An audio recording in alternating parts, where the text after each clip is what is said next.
J'ai les questions ici sur mon ordi pour faire référence quand je les réponds. Euh, Pendant mon lecture de ce site web, la première chose euh, que j'ai noté, notissé, je ne sais pas, euh, quelque chose d'intéressant que j'ai vu pendant mon lecture, c'était combien de révolutions et rébellions euh, ont existé en Europe et en Amérique en comparaison à en Asie et en Afrique. Euh, il y avait plus de révolutions et de rébellions en Europe et en Amérique. En Amérique après le XVIIe siècle, je crois, euh, après les Européens euh, sont venus, sont allés au, en Amérique. C'était pas les États-Unis à cette époque, mais euh, alors l'histoire que on connaît des révolutions et des rébellions, c'est intéressant que il y avait plus en Europe et en Amérique, à mon avis, qu'en Asie ou en Afrique.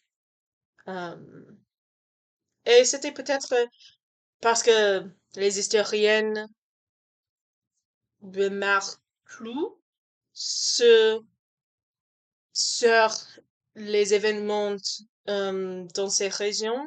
Peut-être si le wiki était créé par euh, les gens de l'Ouest, ça veut dire quelqu'un de Europe, de Amérique, quelque chose de l'Ouest global aujourd'hui, comme on dit. Euh, Peut-être c'est parce que il y avait moins sur cette liste, moins de révolution, moins rébellion socialiste des autres régions, parce que c'est juste un concern de perspective, peut-être, je ne sais pas. Mais c'était intéressant à mon avis. J'ai exploré pendant mon lecture un peu des autres sites web qui étaient liés, linked de ce site web. Euh, et particulièrement, j'ai lu Manifestation et émeutes consécutives au meurtre de George Floyd. Coup d'État de 2023 au Gabon et mouvement des Gilets jaunes dans le monde. Et c'était les événements plus récents, juste depuis 2020. Et j'ai choisi ces articles parce que je veux être plus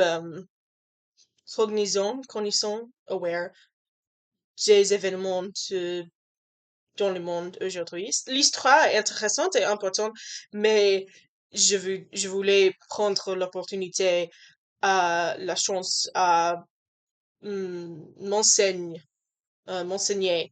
des événements modernes et courants. Euh, C'était intéressant à lire cet article des manifestations euh, de George Floyd parce que bien sûr je l'ai connu ces événements euh, comme ils se passent, mais c'est intéressant à lire dans un autre langage, de notre perspective. Euh, Quelque chose d'intéressant des vocabulaires que j'ai noté. Euh, Kharijit, c'est une ancienne secte islamique. Et c'était intéressant. C'était plus vieux. C'était pas des articles des événements mondiaux, mais le mot Kharijit me fait penser des personnages dans Elder Scrolls, the Khajiit. C'est une race des gens qui sont partiellement chats. C'est fantasy, alors c'est un peu difficile à expliquer, particulièrement pas dans ma langue maternelle, mais c'est intéressant. Khajiit. C'est une race fictionnelle, mais les similarités m'a frappé. M'a frappé. Un autre mot, ébonnier, ça veut dire put somebody's eye out, poke your eye, poke somebody in the eye. C'était dans un article qui discute, une partie d'un article qui discute les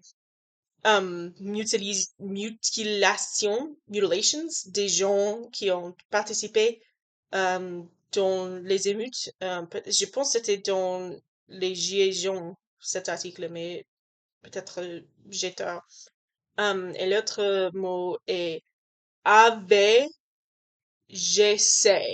Et dans le contexte, je le comprends, mais je l'ai recherché parce que je veux être sûre que je comprends exactement. Avant Jésus-Christ, c'est petit a, petit v, point, capital, majuscule, J majuscule, C majuscule. Avant Jésus-Christ. Ou BC, before Christ, en anglais.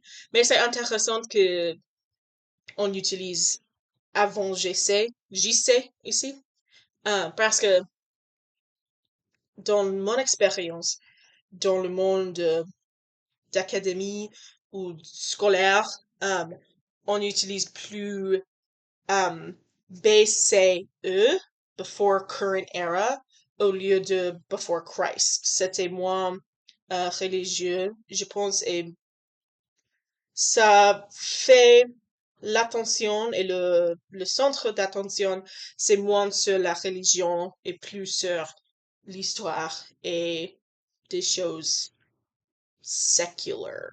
Je ne sais pas comment dit-on, mais euh, oui, c'était très intéressant. Je veux lire plus de cet article.